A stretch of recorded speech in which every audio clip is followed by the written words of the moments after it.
Hello दोस्तों, राधे राधे। मैं हूं सविता पाल। अपने यूट्यूब चैनल पे आप सभी का स्वागत करती हूँ। दोस्तों, आप लोग के सामने मैं एक बहुत प्यारा सा देवी गीत लेकर आई हूँ। अगर अच्छा लगेगा प्यार दुलार आशीर्वाद जरूर दीजिए और गाना कैसे कमेंट बॉक्स में जरूर बताइए। मैया मोरी सिंह के सवारी जहाँ बैठी मैया हमारी, मैया मोर सिंह के सवारी जहाँ बैठी मैया हमारी। ना हमारे मैया के बाग बगीचा, ना हमारे मैया के बाग बगीचा, फूल चढ़ाई थाली थाली जहाँ बैठी मैया हमारी। फूल चढ़ाई थाली थाली जहाँ बैठी मैया हमारी। मैया मोरी सिंह के सवारी जहाँ बैठी मैया हमारी।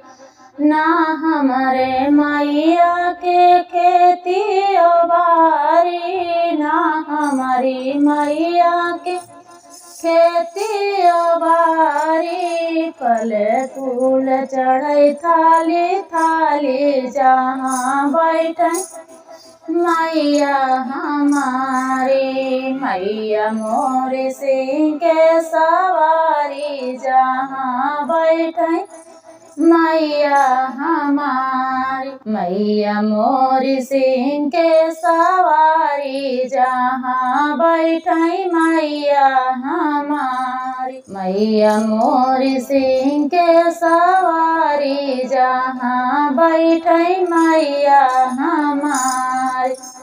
ना मोरे मैया के महला दो महला, ना मोरे मैया के महला दो महला, मैया चढ़ पर्वत अटारी जहाँ बैठी मैया हमारी। मैया मोरी पर्वत अटारी जहाँ बैठी मैया हमारी।